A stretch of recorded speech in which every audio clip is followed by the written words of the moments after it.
So, you've been planning your next PC build. Maybe you're finally upgrading that GPU that can barely run any shit in 2025, or maybe you're doing a full rebuild because your current rig sounds like a jet engine every time you open Chrome. So, you've been watching prices, waiting for the right moment, and telling yourself just a few more months and everything will get cheaper.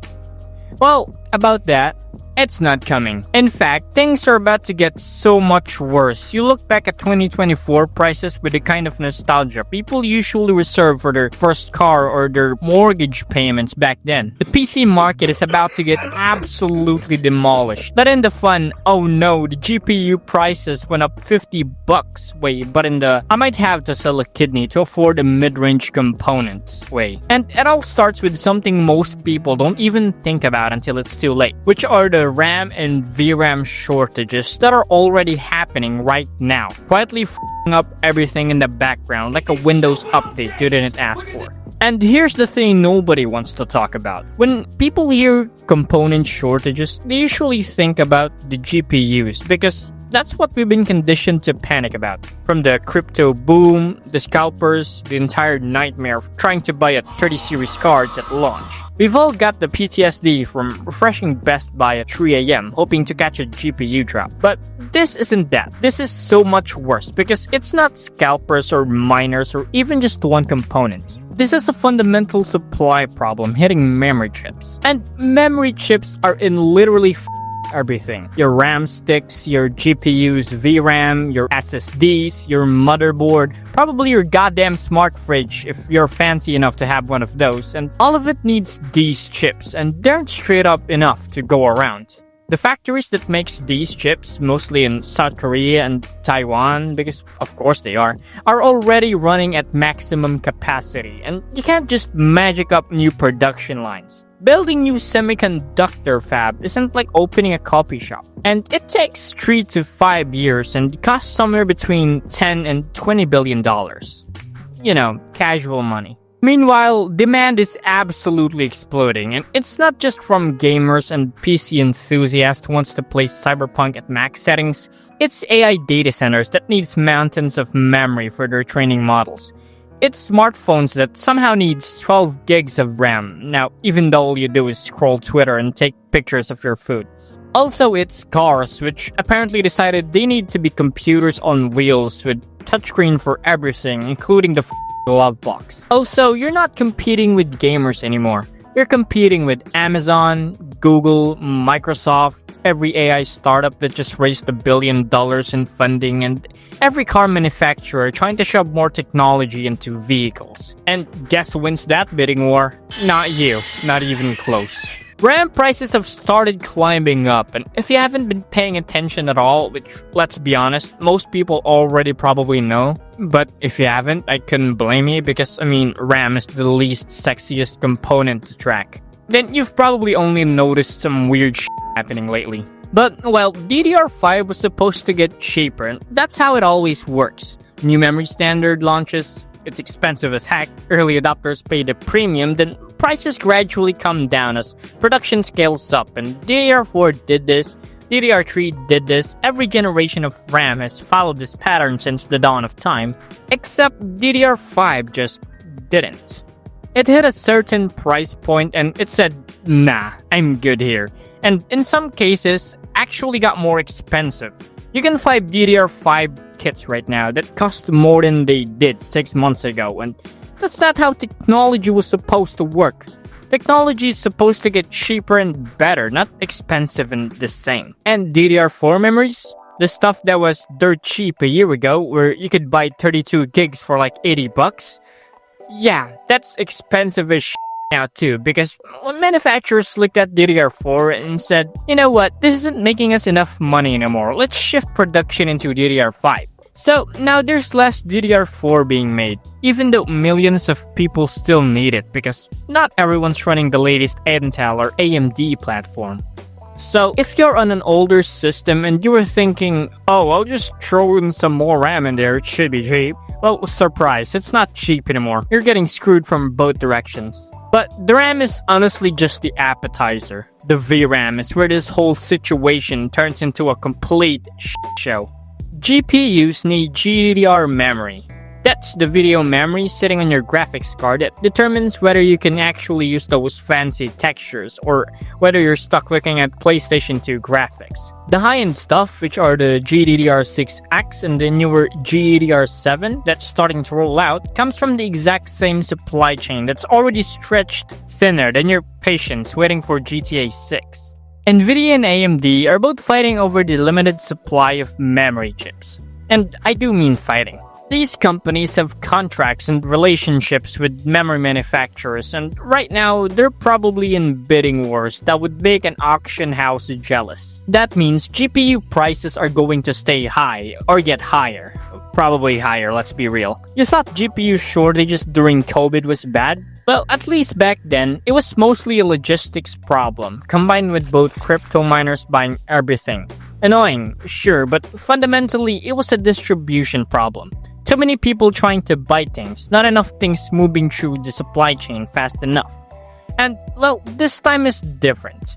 This time, it's a genuine, we don't really have enough raw materials and production capacity problem. And when supply genuinely can't meet demands, prices go up. And that's not capitalism being evil or companies being greedy. Though, let's be honest, they're not going to complain about higher margins. That's just basic economics. Supply down, demand up, and prices go brrr. Now, here's where this whole situation cascades into an absolute chaos. When RAM and VRAM gets expensive, GPU manufacturers have exactly two choices. They can either eat the cost and lose money on every car they sell, or they can pass that cost on you and take a wild guess on which option they're gonna pick. Yeah, that's right, you're paying for it. That RTX 5070 or 5080 or whatever Nvidia decides to release next, it's going to cost more than you expect. Not just a little more. That's just, oh, it's $50 more expensive than I hoped, but potentially hundreds of dollars more than the equivalent card from the previous generation. AMD's new GPUs? Well, same deal. They're buying from the same memory suppliers. They've got the same constraints, but they might undercut Nvidia a bit because that's kind of AMD's whole strategy at this point.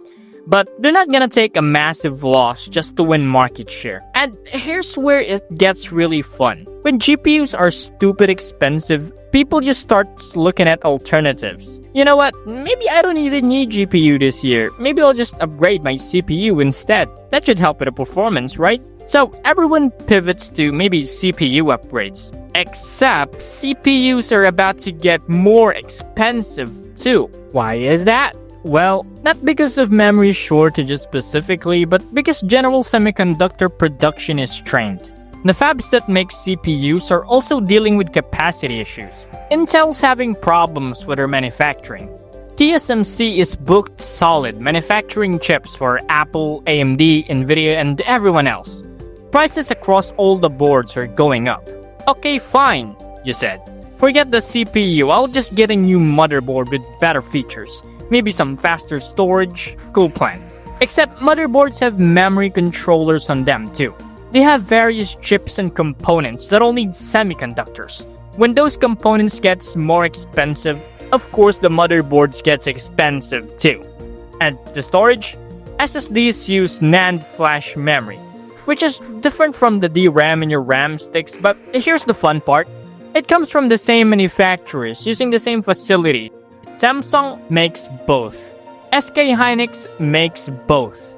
Micron makes both. And when those manufacturers are prioritizing high-margin memory chips for AI data centers and enterprise customers who are willing to pay premium prices, consumer SSDs become a lower priority.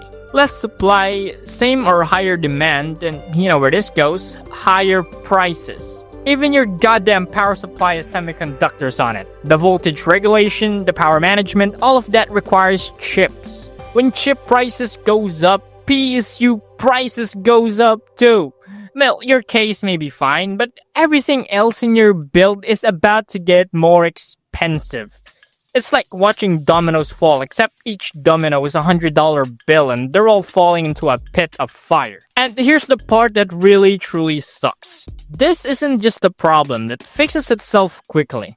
This isn't just a wait 6 months and everything will be back to normal situation. The COVID-era shortages eventually resolved. Well, it took way longer than anyone wanted, but they did resolve. Logistics got better, shipping normalized, factories caught up, crypto crashed, and the miners stopped buying every GPU in existence. Demand leveled out, and things went back to normal. Well, something resembling normal. Even if it was normal, it was still a bit more expensive than it used to be, but it's structurally different. The demand isn't going away. This time, AI isn't just a fad that's going to disappear in 6 months. Whether you think AI is revolutionary or just a spicy autocomplete, companies are dumping ungodly amounts of money into it. And all of that requires massive amounts of memory.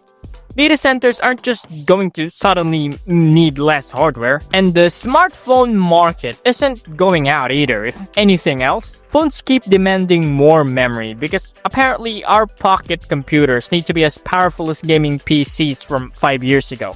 Also, electric cars aren't going to stop needing chips. In fact, they're going to need more chips as manufacturers add more features and more automation. Every new car model has more sensors, more screens, and more computers inside than the last one. The only solution is more production capacity, more fabs, more manufacturing lines, more of everything. And Samsung, SK Hynix, Micron, TSMC, they all know this.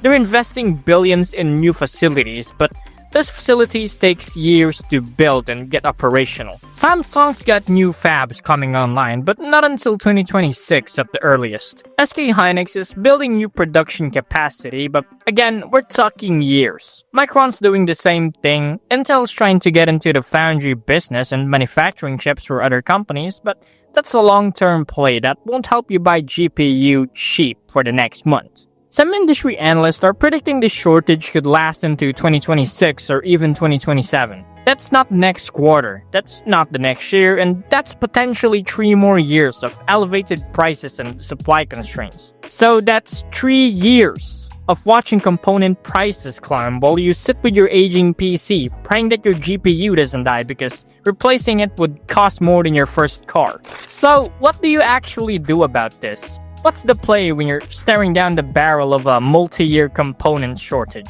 So, if you need a new PC or new PC parts right now, well, you should probably hurry up while the prices aren't that bad yet. Or else you're kinda screwed.